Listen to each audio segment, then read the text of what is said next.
लातूरपासून 25 kilometre अंतर लांब असलेल्या टाकळी गावात राहणारा 18 वर्षीय तरुण माऊली उमेश सोट याने स्वप्नातही विचार केला नसेल की आजचा दिवस हा त्याचा व त्याच्या प्रेमाचा शेवटचा दिवस असेल.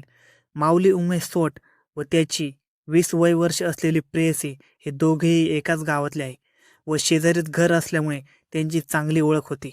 लहानपणापासूनच एकत्र शाळेत जायला व सोबतच खेळायला जात असे. दररोज सोबत असल्यामुळे ओळखीचे रूपांतर प्रेमात झाले.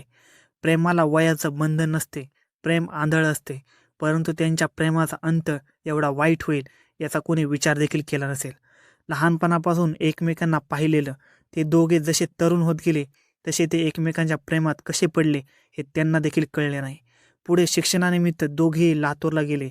माऊली ITIचं शिक्षण घेत होता तर ती तरुणी पदवीचं शिक्षण पूर्ण करत होती आणि इथे त्यांचे नाते अजून घट्ट झाले. परंतु प्रेमामध्ये जात आली व होत्याचं नव्हतं झालं.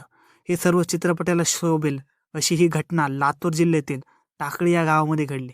गेल्या 1 वर्षापासून दोघांमध्ये अनेक गोष्टी घडल्या. डिजिटलच्या जमान्यात सुद्धा ते दोघे एकमेकांना प्रेमपत्र पाठवून आपलं प्रेम व्यक्त करत होते. जीवनमरणाच्या शपथा खात होते. पुढे जाऊन आपण लग्न करून सुखी संसार करण्याचं स्वप्न डोक्यात होतं. मुलीला आधीच माहिती होते तिचे घरचे या लग्नाला तयार होणार नाही. त्यामुळे ती तरुणी माऊलीला पळून जाऊन लग्न करण्याचा तगादा लावत होती. एकमेकांना भेटून बोलणं हे दोघांचं नित्यांचं ठरलेलं होतं. कालांतरे दोघांच्याही घरी प्रेमाची भांडाफोड झाली. दोघांच्याही प्रेमाला कुणाची नजर लागली माहीत नाही. दोघांची स्वप्नाचा भ्रमनिरास झाला. वर्षानुवर्ष सुखी संसाराचं स्वप्न पाहिलेले एका क्षणातच मोडून गेले. मुलीच्या कुटुंबाला माहीत झाले की आपल्या मुलीचे गावातल्या एका खालच्या जातीच्या मुलाशी प्रेम प्रकरण सुरू आहे.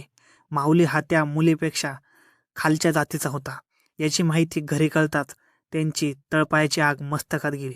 यातूनच माऊलीला जीव मारण्याचा कट शिजवला गेला. मुलीच्या घरच्यांनी तुझ्यासोबत बोलायचं आहे असा निरोप घेऊन माऊलीच्या घरी एक जणाला पाठवले. माऊली घरात आराम करत होता. त्याला हा निरोप कळताच तो घराबाहेर पडला. आई वडील कुठे चाललाय बाळा हाक मारत होते, परंतु तोपर्यंत माऊली रोडपर्यंत पोहोचला होता. त्यामुळे त्याला त्यांचा आवाज देखील आला नसावा आणि ही त्यांची शेवटची भेट झाली. घरातून निघालेल्या माऊलीला माहीत नव्हतं की आपण ज्यासाठी जातोय तिथे आपल्याला मारण्यासाठी काही जण वाट पाहत बसलेले आहेत. मुलीच्या कुटुंबासमोर माऊली जाऊन उभा राहिला. मुलीच्या वडिलांनी माऊलीला पाहताच त्यांचा रागाचा पारा चढला. माऊलीला काही काळाच्या आतच 10 ते 15 जणांच्या टोळक्याने काठ्या आणि रॉडने मारहाण करायला सुरुवात केली. मारहाण इतकी भयानक होती की माऊली जागेवरच रक्तबंबाळ झाला व जमिनीवर एक चित पडला. जेव्हा माऊलीने हालचाल बंद केली तेव्हा कुठे त्यांनी त्याला मारायचे बंद केले. शेजारील काही लोकांनी त्यांच्या आईवडिलांना निरोप दिला की माऊलीला खूप मारहाण करण्यात आली आहे.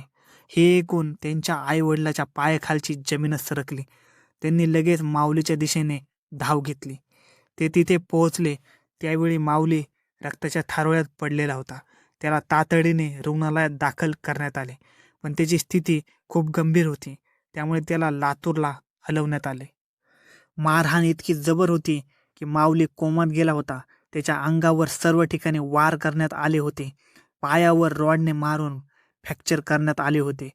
गेल्या 2 महिन्यापासून त्याच्यावर उपचार सुरू होते. तो मृत्यूशी झुंज देत होता. शेवटी त्याची झुंज अपयशी ठरली. त्याचा शेवटी मृत्यू झाला. त्याच्या हत्येचा गुन्हा आता नोंदवण्यात आला आहे. अपेक्षा आहे माऊलीला लवकर न्याय मिळेल. अशाच नवनवीन स्टोरी ऐकण्यासाठी आजच आपला YouTube चॅनल क्राईम कट्टाला सबस्क्राईब करा. धन्यवाद.